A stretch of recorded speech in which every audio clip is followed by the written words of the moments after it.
have confidence, but have your own voice. You don't have to fit the mold.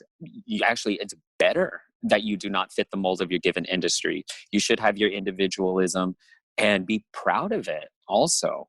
I firmly believe whatever industry that you are in, you have a unique contribution that will augment the entire industry. Are you a solopreneur looking to 2 times your revenue to fund your lifestyle and give back? Well, this podcast is for you.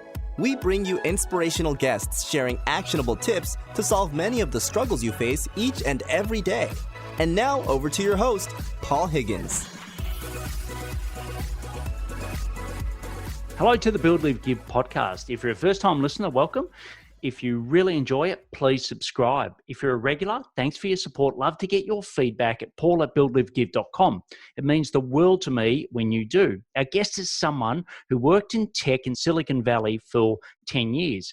He looked ahead and just couldn't think of spending another 30 years working in a cubicle for someone else. So he made the decision to leave. It took the support of his family and friends before he finally made the jump 3 years later. He followed his passion for personal training and now helps fellow PTs to love their business because all the finances are sorted. Why listen? The benefits of having your own voice, how to focus on income and not revenue, which I think is so important. And the third one is how to protect your assets as you move your business to online, in particular, some of the tax complications of doing that. Nelson has a book called For the Fit But Poor Personal Trainer on Amazon, which I love that title. So what I'll do now is hand you over to Nelson Toriano from Coach Nelly Toriano. Welcome, Nelson Toriano, to Build, Live, Give podcast. It's great to have you on, Nelson. How are you? I'm doing well. Thank you so much for having me. Yeah, look, it's an absolute pleasure getting you on. I know it always seems as if we talk and then it takes so long to get people on, but it's great to have you here. Why don't we kick off with something that your family or friends know about you that we may not?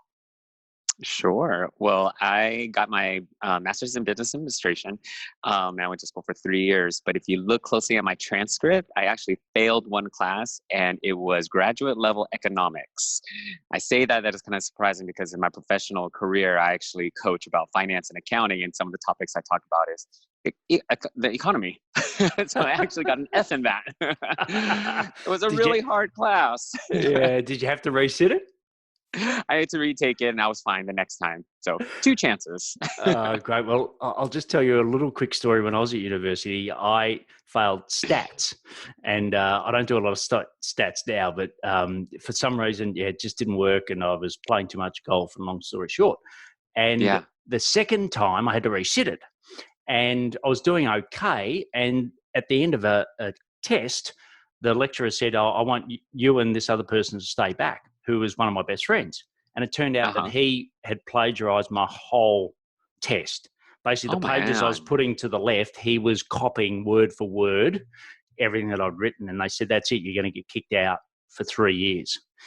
Man. So, it was like a complete shock. Anyway, I ended up negotiating that they gave half marks for that test.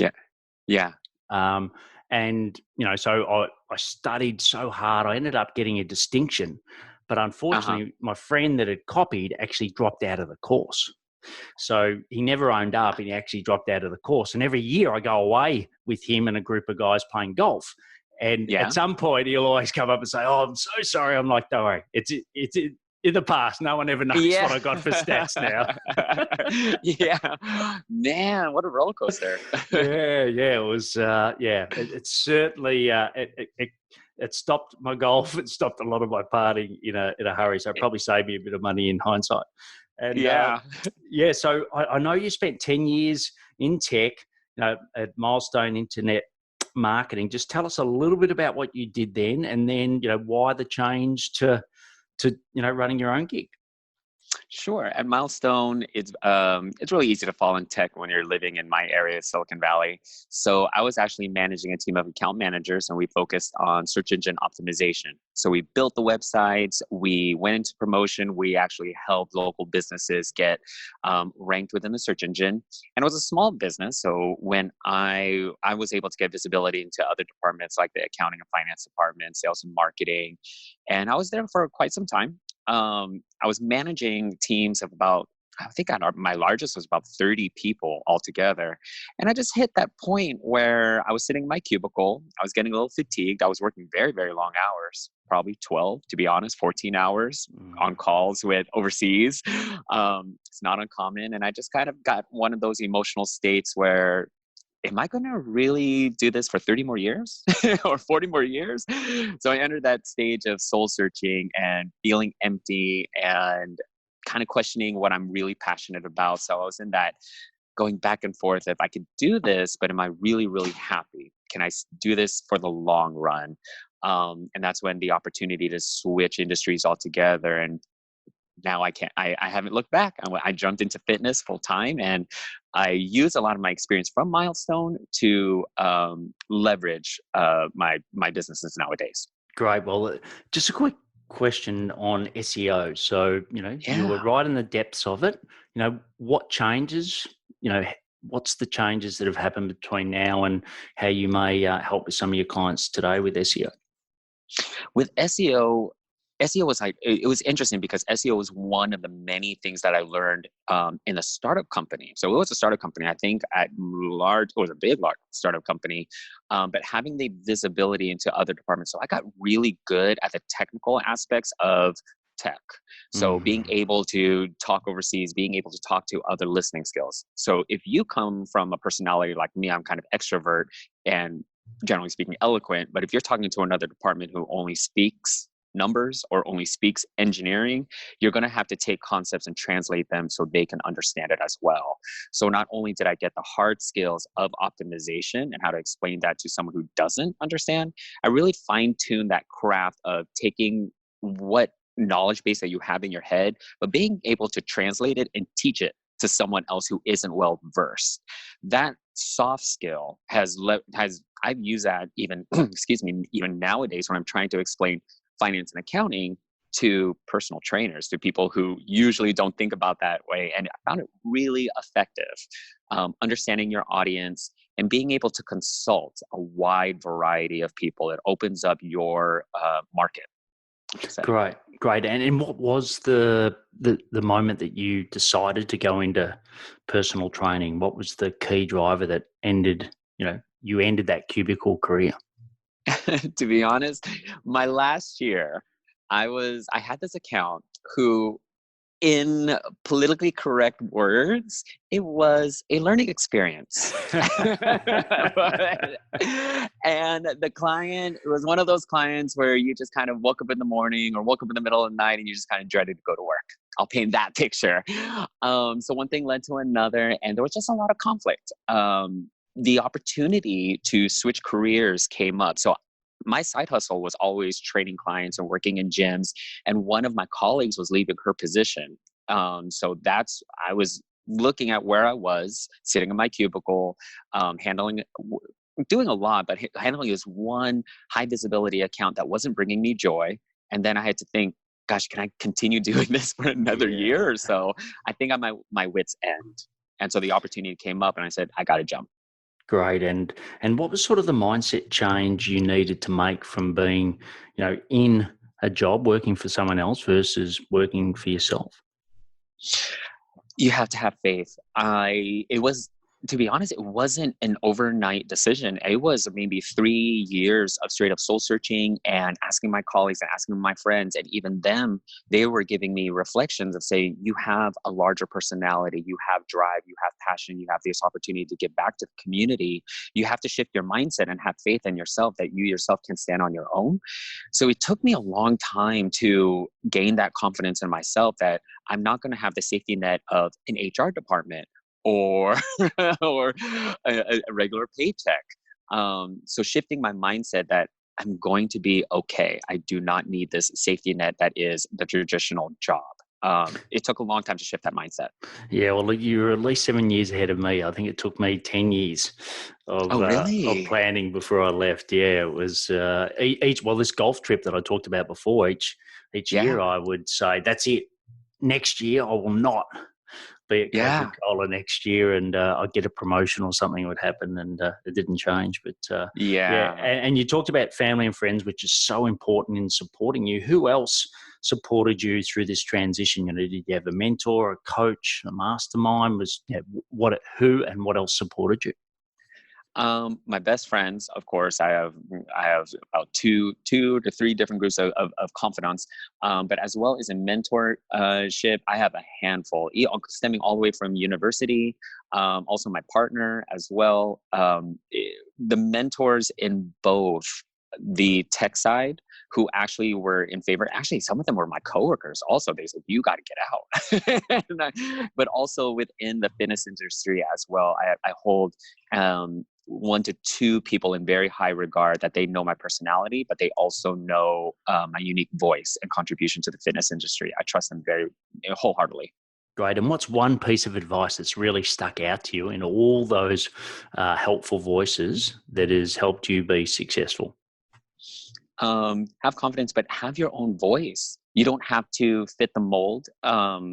It's better that you do not fit the mold of your given industry. You should have your individualism and be proud of it also. I firmly believe whatever industry that you are in, you have a unique contribution that will augment the entire industry. Acknowledging it and accepting that. You have to great. own it. Yeah, I love that saying along the words of, I got too tired of trying to be everyone else, so I decided to be myself. It's so important. And particular in, there's a lot of people helping personal trainers out there, but you're right, only one person can do it the way you do it. So the next section is the build section. So when someone asks you, hey, Nelson, what do you do? How do you help personal trainers? What do you say? Sure. I'm the CEO of a financial education company called Toriano, and it is dedicated to financial literacy for personal trainers. Great. And when someone says, so what does that really mean? How do you do that? How do you answer that? I explain finance and accounting in fitness terms, so those important and very necessary business concepts are understood by an audience that would otherwise never study it. So I make what would otherwise be very confusing and boring approachable and comprehensible. Great. And, obviously you started as a PT yourself. What was the patterns, or how did you get to now educating PTs yourself on this particular topic? I invested a lot of time in my own education. So I had to take a break from studying barbell training and kettlebells and high intensity interval training. And I just needed to take a break from that group of educational resources. And I started investing more time into studying money, the economy, accounting, and finance. I knew it, but understanding what is like currently. So taking about a year of just segueing and studying anything but fitness, and then things started making sense. I started drawing what is an actual need within the fitness industry that I can use to make a difference. So taking a step back out of my industry to see what else is out there in the world, now I'm back and I have a totally different perspective of how it can help. Great. And what do you know particularly? What do you know that often PTs don't know about finance?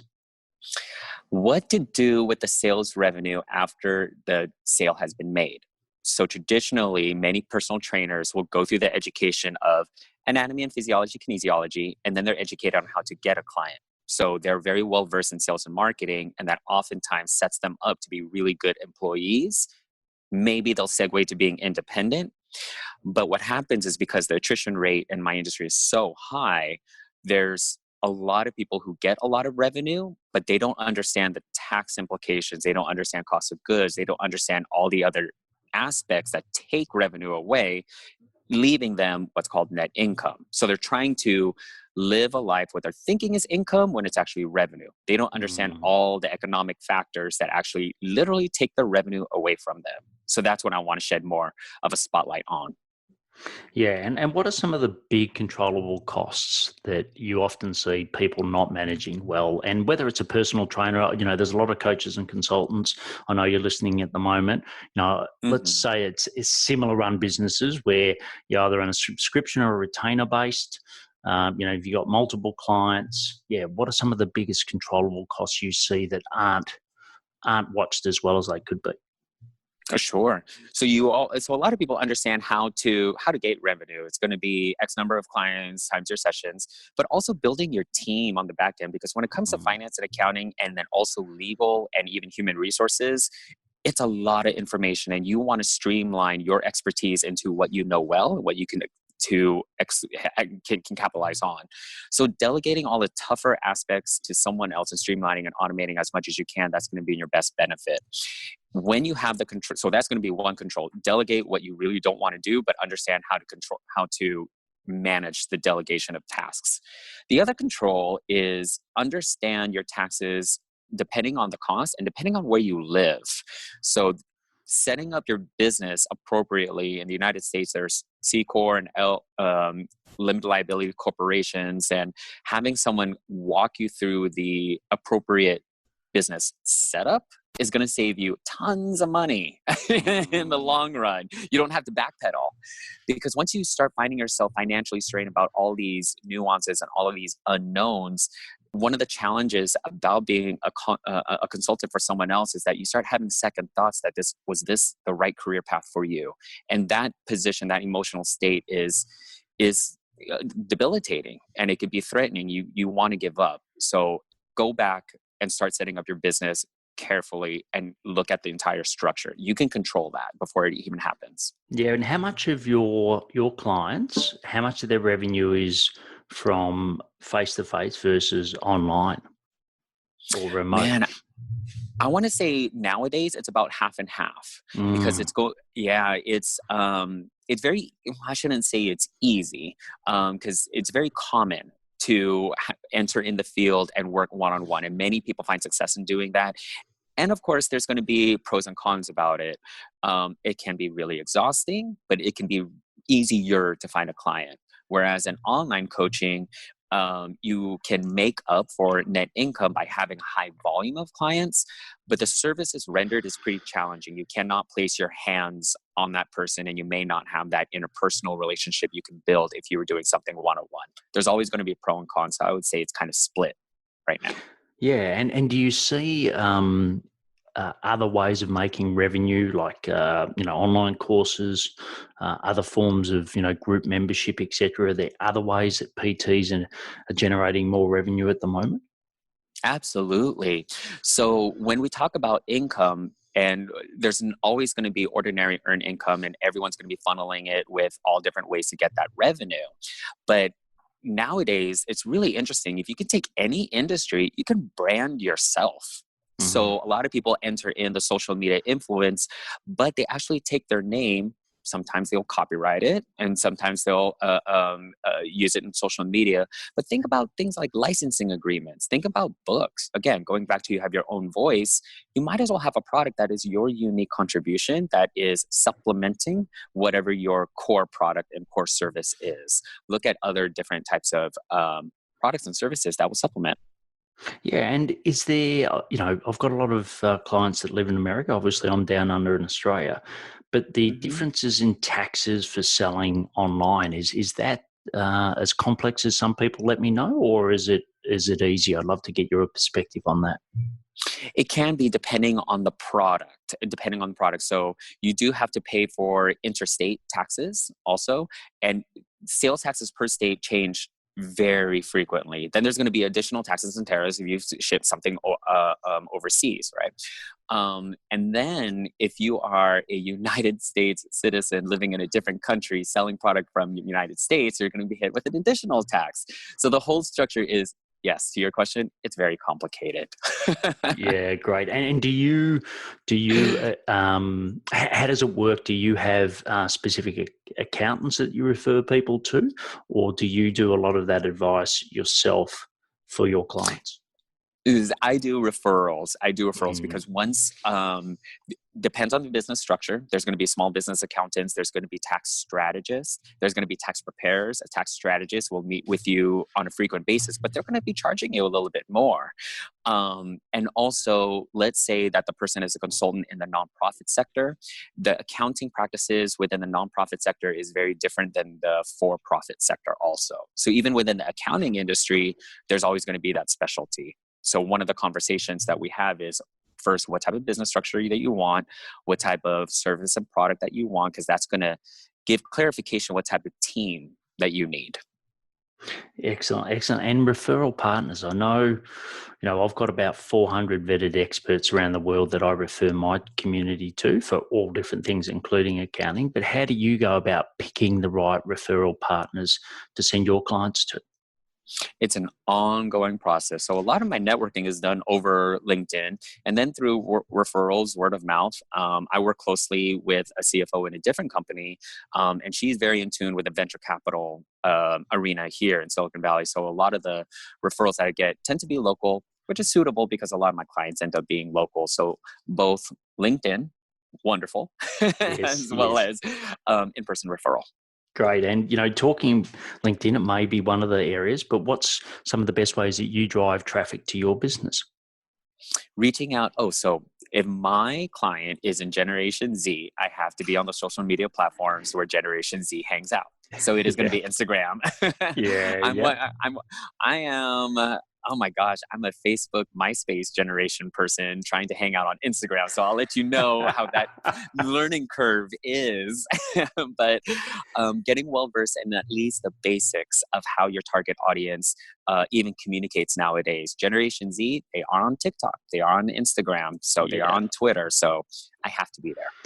Yeah. And I find that TikTok so addictive. It's, Yes, it is. I actually now have to set limits of, 10 minutes. That's it. I set an alarm.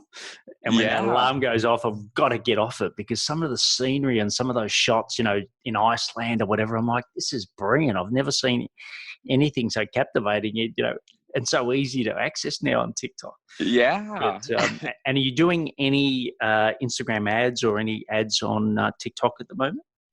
Not yet, not at the current moment. When I get some, when I start reworking my budget and I start allocating a little bit more into advertising and marketing, I will though. I see the Yeah. value in it. Yeah, and what as a rough rule of thumb, what do you think so let's say someone earning, sort of like say 250,000 or around that figure a year, what percentage of their revenue should they be spending on marketing? Marketing, my opinion is if you're going to go invest it into any of the services for something that you cannot do, and that will be the whole umbrella of email marketing and ads and Yeah. optimization, I would allocate anywhere between 15 to 20%, because there's just so many different channels, and the people who will assist and implement are highly skilled at implementation. It's implementation that was very time consuming. You would want to delegate that to someone. So Yeah. Yeah. nothing can also replace just reaching out to people and doing the cold calls and face-to-face interactions, but pay for the implementation of advertising and marketing. Yeah, great. And I know we were talking about, brickwork that supports you for VA and some web development, but who else supports you? Who's your team that helps you run your business? My financial and legal department is based in Las Vegas. So I go through Anderson Legal Advisors, and they're my primary source. And in terms of investments, I also work with people who are accumulating wealth with me, and they're Capital Alpine Solutions in Indianapolis. So those are my two teams for legal, accounting, and finance. Excellent. Well, look, before we go into the live section, I'd like to tell everyone about my book called Build, Live, Give. I go through the lessons I learned from leaving Coca-Cola to run my own business. So similar journey that Nelson's gone from, the tech industry into being a PT. I'll go through how I scaled and kept it going whilst going through a little health transition, which was a transplant, which very happy to say I just got the 12-month result back and everything's good. So I'll give you the same 5 growth drivers, which I've used to help 257 coaches and consultants to build, live, give. Just go to Build, Live, Give to the website /book, and you can get your copy today. There'll also be a link in the show notes. So the next section is the live section. So tell us about some daily habits that make you successful. Get up early.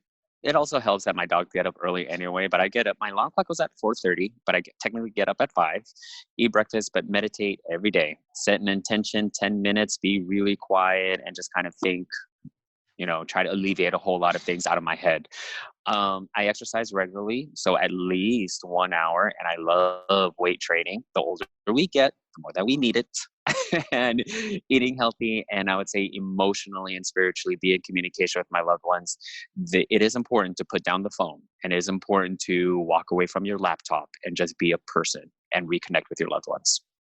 Yeah, great. And I heard the other day that weight training now, there's some evidence saying that it reduces the chance of dementia in the future. Mm-hmm.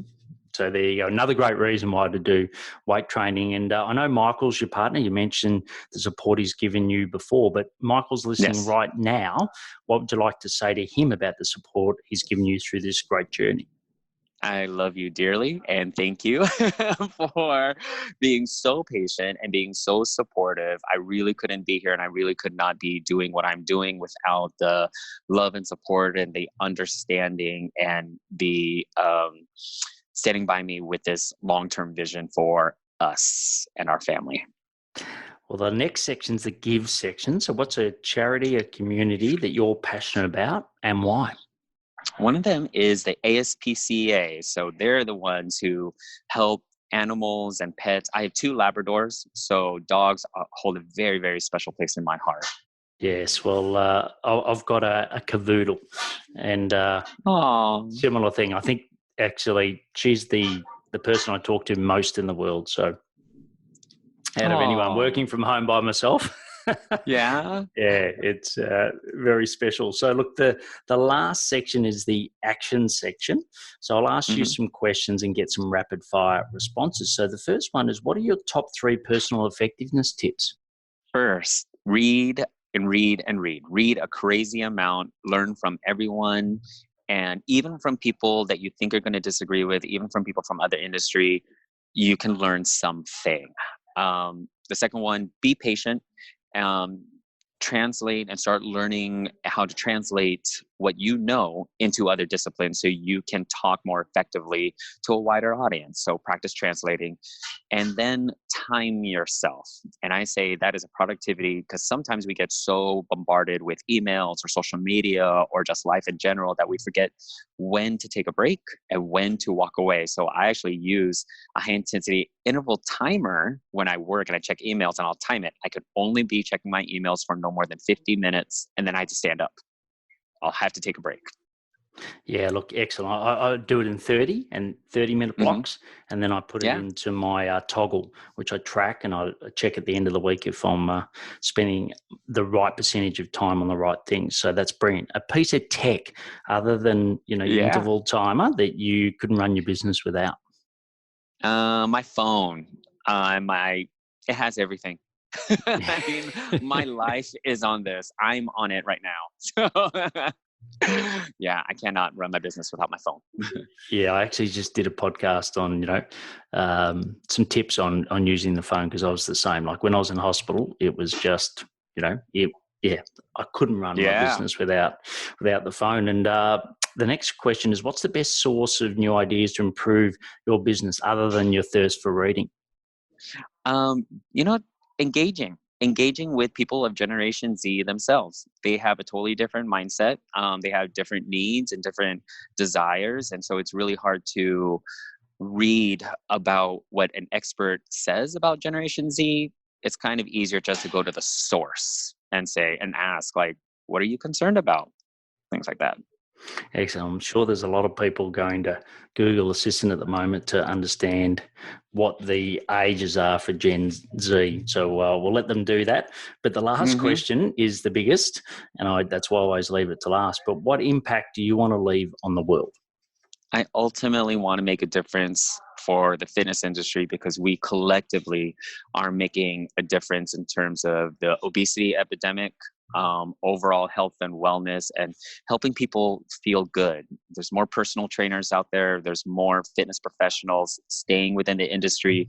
We, as an entire movement, can make a larger difference. Yeah, you certainly can. And I couldn't do without I block the middle of my day out every day to focus on my fitness. And I think it's so essential. Nice. So look, it's been wonderful having you on. I know that you can find out more at Coach Nelly Toriano. You Is got that it. right? Yeah. You got Yes. it. Sorry, but I'll put it in the show notes. But it is spelled TORIANO.com. Also, Nelson's got a fantastic book. It's called For the Fit but Poor Personal Trainer, and it's on Amazon. So we'll put the links to that as well. And I love that title, by the way.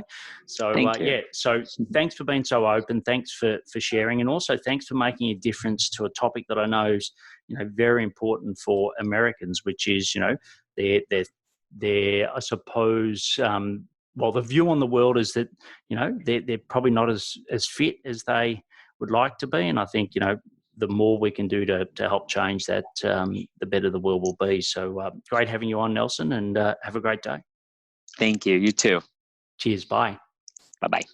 That was such a great interview with Nelson. Reminds me of my team and all the friends and family that I've got in the Philippines. A lovely guy. So you can get all of the show notes at buildlivegive.com. If you believe someone you know would benefit from this great show with Nelson, please share it. Also, Nelson would love to get your feedback and appreciation on his LinkedIn profile. All of that will be in the show notes. You can get the Build Live Give book at buildlivegive.com/book. If you have and you liked it, love to get a review from you. That would mean the world to me. All the links will be in the show notes, as I've mentioned before. So please take action to build your business and lifestyle.